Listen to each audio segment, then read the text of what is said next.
And welcome back to another market update. Thank you for joining me today on the Ace Crypto YouTube channel. We're going to go through some charts, news, and the rest of the usuals. So, looking at today's market cap, we are still under the 1 trillion market cap, which isn't the worst thing in the world, but like I always say, I always feel more comfortable when we're over $1 trillion. So, $990 billion right there for today. So let's move on down a little bit and we'll see what's been happening over the past 24 hours. As you can see there, Bitcoin is up. Bitcoin's up 2.4% in the past 24 hours, back up to 21,400. Well, back up 21,500 actually. Similar with Ethereum, we're up 7% over the last night. 1,500 basically.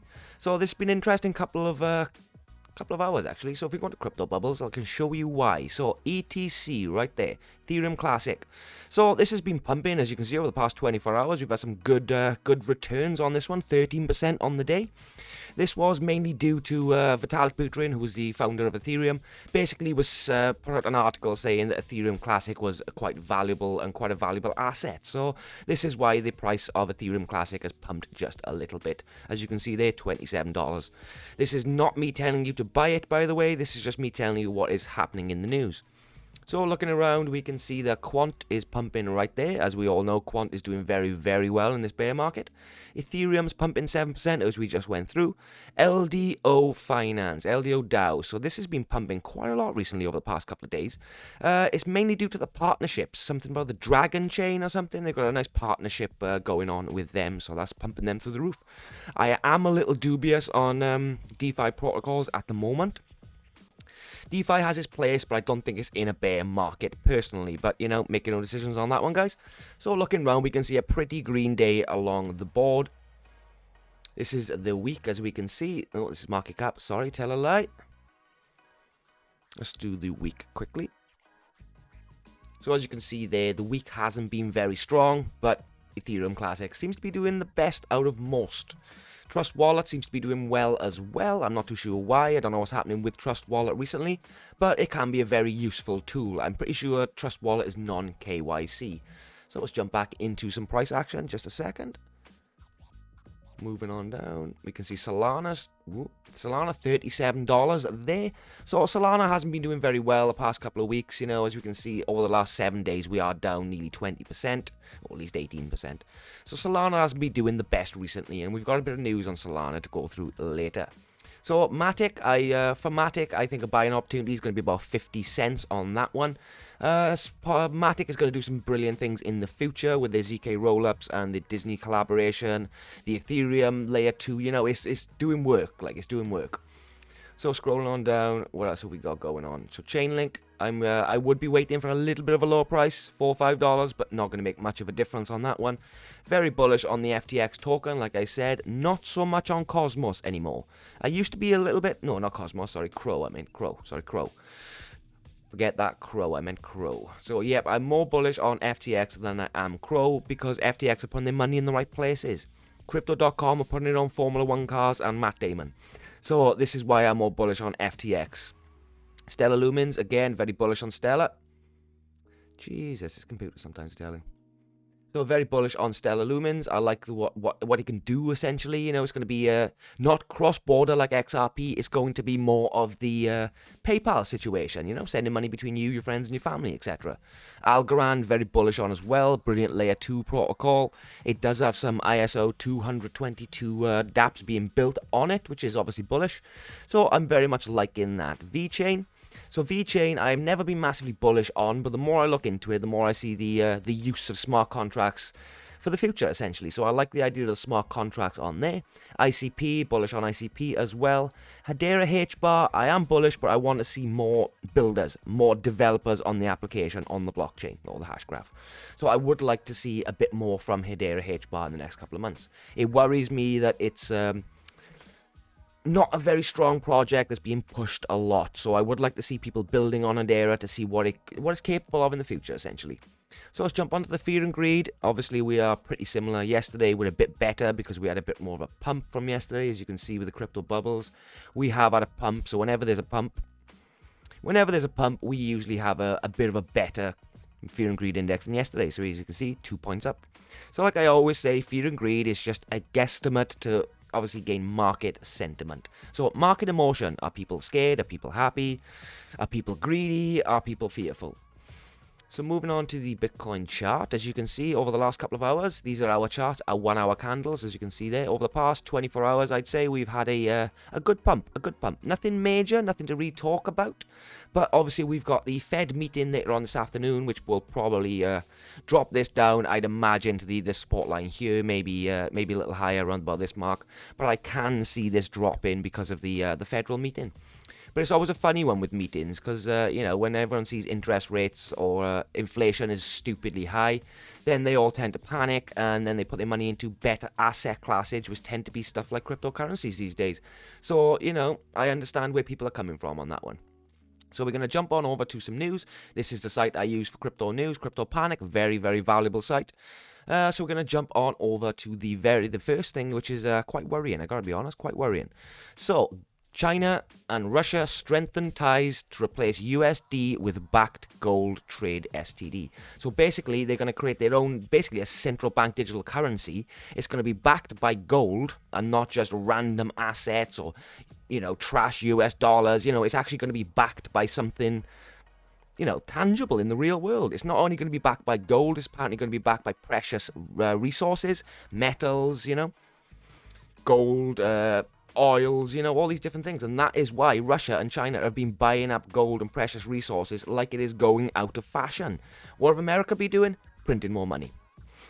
Printing more US dollars that devalue the US dollar more, so then obviously it's not backed by gold anymore. It's pretty much backed by debt now. This is the problem. It's backed by debt. We're a debt-backed society, which is terrible. We need a gold-backed society. Something is backed by something tangible in the real world, not just made-up numbers on a screen, essentially. So this is the problem. Like China and Russia, this is how they're avoiding sanctions. This is how they're going to get around us. This worries me for the future, guys. This worries me for the future a lot. So we do have to keep an eye on what China and Russia are doing. So yeah, it's not looking good. Not only have both countries developed a payment network to rival SWIFT, worrying, but they're also looking to rid the US dollar. So they don't need the US dollar anymore. The US dollar isn't going to be a strong currency because a lot of the world's superpowers are not going to be even remotely using it, Not even remotely backing assets by US dollars. So this is very worrying for the future. Very, very worrying. So moving on. Losing 100 million. Harmony wants to inflate its problems. So Harmony, recent 100 million exploit on its Horizon Bridge, which is not good. 100 million is a lot of money to lose. So basically, they want to start printing more of their one tokens. So a lot of people are scared about this, especially within the community. They're very worried. Where does it say? Partial reimbursement or a full reimbursement of 4.9 billion tokens, which is a lot of bloody tokens to be flooding the market with, So down here, thread claims, do not mint more, argued the inflating the one supply would screw all those staking. Another complained that they had to wait 2 weeks for a shitty proposal and no repeg. Adding that to a hard fork that would kill the chain's already small chance of survival. So it's not looking good for Harmony if they do go through with this. Printing more is never a good option for, anything really, even giving back, They need to bring more value to the Harmony company, which, in turn make the Harmony token go up in value, which would obviously help a lot of the investors that invested early, and some who obviously lost their money. So inflating probably isn't the way to go for Harmony there. So this is Solana thing I was talking about earlier. So Solana hits all-time low in NFT sales, volume tumbling more than 200 million, which is a lot of bloody money. A lot of bloody money. So as you guys know, Bitcoin is a first mover, good storage of wealth, a valuable appreciation asset. Ethereum is very good for building decentralized applications. It's good for developers. It's good for dApps. It's good for DAOs. It's good for a lot of other different use cases, essentially. Smart contracts is another. So then we can move on to Solana. That seem to have found its niche with the with the NFT industry. But recently, it's not looking very good for for Solana, I gotta be honest. As you can see, we're hitting a low, and an even lower low. So it's not very good for Solana. But obviously, NFTs are not moving the way that they did recently over the past couple of months. So there's a little worrying for Solana. You know, I hope the Solana make it, because I do like Solana as a blockchain. I think it's very, very good. I like the cheap fees. I like the quick transactions. I don't like the reliability, but I have always been bullish on Solana up until this point. So we don't really know what's going to happen for Solana. Just going to have to wait and see, but I do still think it's a very strong project that's not going anywhere soon. UK finance associations label crypto as good alternative to traditional payments. So this is a really interesting one. So this is basically the UK, not the government essentially, but the UK finance association, I suppose you'd call them. They are driving for blockchain settlements, essentially. So somewhere along down here, he's basically saying other challenges include lack of accessibility. Where did it say this? I've encountered various challenges with the regulations ranking top.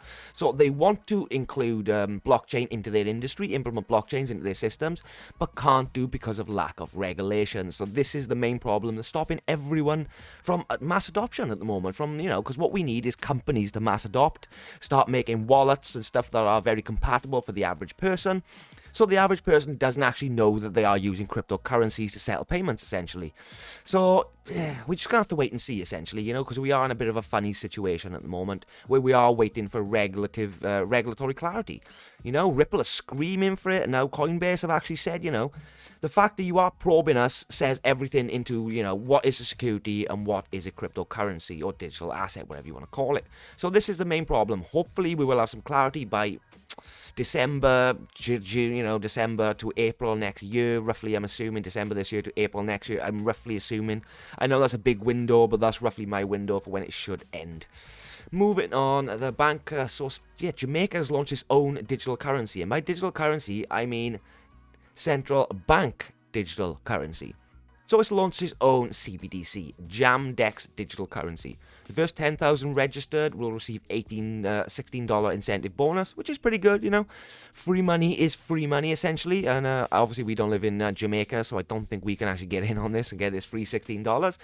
But, it just goes to show the way the world is moving. We are definitely moving into a CBDC type of situation at the moment, Like, don't be scared of CBDCs, guys. They're coming in, but it won't diminish the utility of the crypto industry, This is going to be a payments type of situation, It's not going to be an accumulation of value, essentially, or, its own blockchain to build decentralized applications on, or smart contracts. This is just going to be a digital currency that everyone in Jamaica can move to the future with, If they want to put their money into things like Bitcoin and stuff to obviously maximize their accumulation, so that the more money they make, put it into good assets and stuff, they can choose to do that with their own digital currencies. So, this is not a massively bearish thing. Everyone thinks CBDCs are massively bearish. I don't think so, personally. This is an interesting one. Neil Stevenson is building a blockchain. So, Neil Stevenson, if I go down here just a little bit, so he basically wrote a novel back a couple of years ago called Snow Crash, with a dystopian vision, and it was probably one of the first mentions of a metaverse, essentially, of what a metaverse is in all its glory, essentially. So he's apparently making his own metaverse-compatible blockchain. That should be interesting. It should be interesting. So if we scroll on down, he's going to be calling it Lamina 1, apparently. Talk about the project Lamina 1. Lamina means layer in Latin, so layer 1, as the metaverse and blockchain worlds generally. Yeah, so that's quite interesting. Apparently he's going to be making his own blockchain. We just have to keep an eye on this. Hopefully he can do something interesting with the metaverse that not a lot of people have. So, moving on. Next up, we got Tether. 800 million Celsius loan liquidation poses legal trouble. So basically, Tether lent Celsius all this money, nearly $1 billion by the looks of it.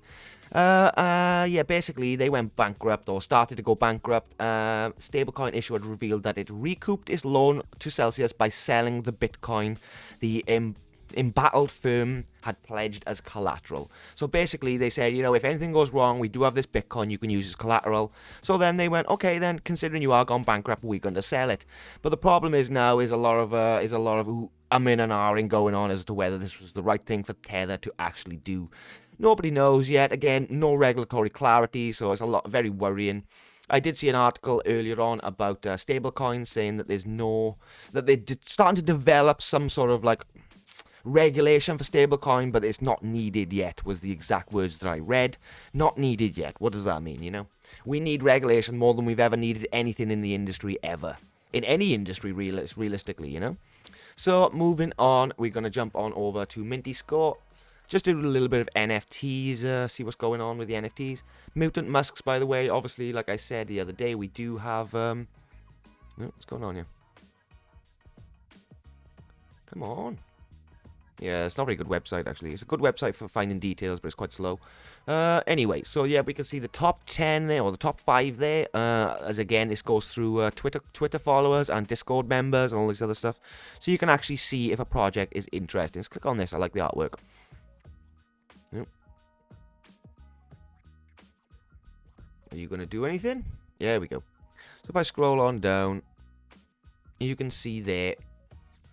Discord members went gradually down, came back up, and it doesn't look like they bought a lot. Seems like quite organic.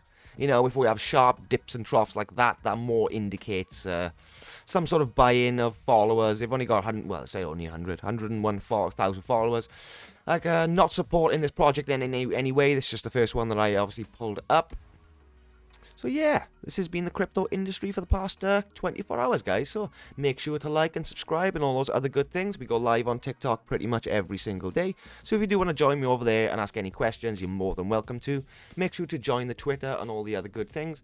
So jump on over to Twitter. Make sure you guys are following me and essentially following all the people that I am also following. That's going to give you the most valuable Twitter that you can possibly have, because I'm following all the top people, all the bored apes, all the people that are going to give you top information about the cryptocurrencies. So make sure to like and follow.